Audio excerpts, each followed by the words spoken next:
ఆదిశక్తి గంగమ్మకేమో ఏటేట జాతరలోన గనగన గంటలు కొట్టి ఘనముగ పూజలు చేసి మహిమలెన్న ఉన్నట్టి మా తల్లి గంగమ్మ వేడుక జరిపేరయ్యో.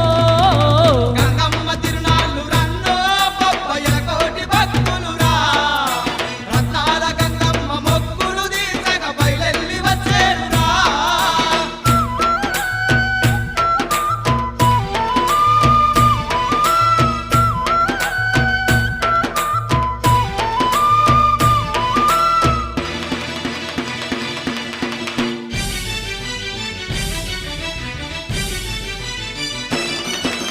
ధన ధన దప్పులతోని బొట్ల బొట్ల బోనాలు తీసి